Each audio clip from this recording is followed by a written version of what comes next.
क्या आप जानते हैं कि अब भारत की मिसाइलें हवा को ईंधन की तरह इस्तेमाल करके दुश्मन को इतनी दूर से मार सकती हैं कि वह बच भी नहीं पाएगा। नमस्कार दोस्तों, स्वागत है आपका आरामदेह एस्पायर टॉक्स में। आज की वीडियो में हम बात करेंगे डीआरडीओ के solid fuel ducted ramjet SFDR technology पर। यह एक ऐसी तकनीक है जिसने भारत को दुनिया के चुनिंदा देशों के क्लब में शामिल कर दिया है। सबसे पहले खबरों पर नजर डालते हैं। DRDO carries out successful demonstration of solid fuel detect ramjet technology. DRDO successful demonstration SFDR missile technology, यानी कि DRDO ने एक ऐसी मिसाइल का परीक्षण कर लिया है जो हवा में ही ऑक्सीजन लेकर फ्यूल कर सकती है।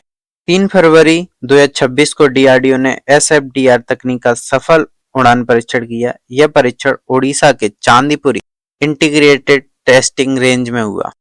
यह तकनीक वायु से वायु मिसाइलों की अगली पीढ़ी के लिए एयर ब्रीथिंग प्रपल्सन का माध्यम बनती है, यानी मिसाइल खुद हवा से ऑक्सीजन खींचकर ईंधन के साथ मिलाकर दहन करती है।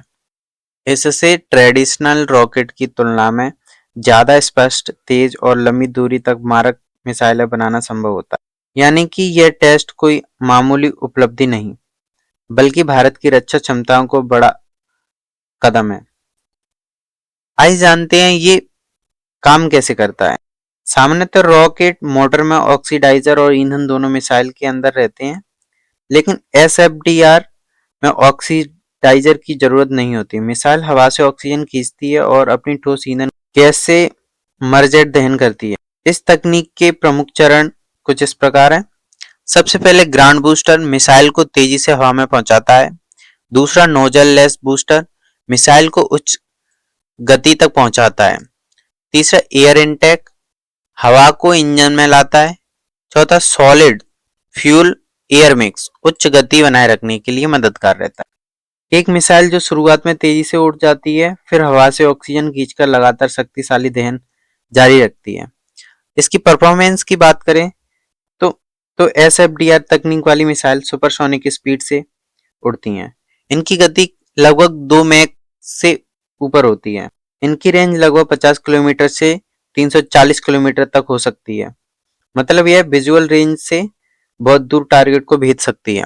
यह मिसाइल सी लेवल से 20 किलोमीटर तक की ऊंचाई पर भी संचालित हो सकती है। इसके गाइडेंस सिस्टम में आरएफ आधारित Sikar inertial navigation jam resistant data link शामिल है। युद्ध के अंतिम चरण में भी यह मिसाइल ऊर्जा बनाए रख सकती है, जिसे नो एस्केप जोन कहते हैं। मतलब यह सिर्फ तेजी से नहीं उड़ती, अंत तक ऊर्जा बनाए रखती है, जिससे लक्ष्य का बच निकलना बेहद मुश्किल हो जाता है। ये मिसाइल भारत के लिए बहुत गेम चेंजर साबित होने वाली है। पहली बात, भारत अब उस एलिट मिसाइल टेक ग्रुप का हिस्सा है। वो देश जिनके पास एसएफडीआर जैसी एडवांस मिसाइल प्रपल्सन तकनीक है।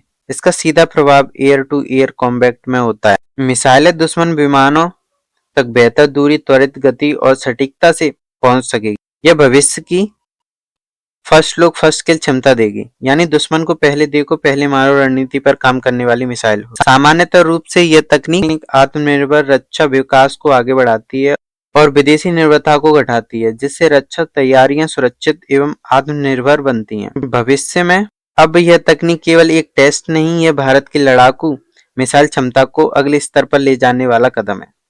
इससे आने वाले अगली पीढ़ी मिसाइलें अधिक लचीली और तेज, अधिक सतह से हवा प्रणालियों में भी इसका उपयोग संभव है। भविष्य में ये गांडीव जैसी मिसाइलें बनाएंगे। भविष्य में ये तकनीक गांडीव जैसी मिसाइलों को और मजबूत बनाएंगी, यानी कि यह तकनीक भविष्य के वायु युद्ध का नक्शा बदल सकती है। आखिरकार आज की उपलब्धि भारत हेतु सिर्फ एक माइलस्टोन नहीं है, यह तकनीक श्रेष्ठता की दिशा में एक बड़ा कदम है। अगर आपको ये वीडियो पसंद आई हो तो वीडियो को लाइक करें, चैनल को सब्सक्राइब करें और अपनी राय कमेंट में जरूर बताएं। धन्यवाद।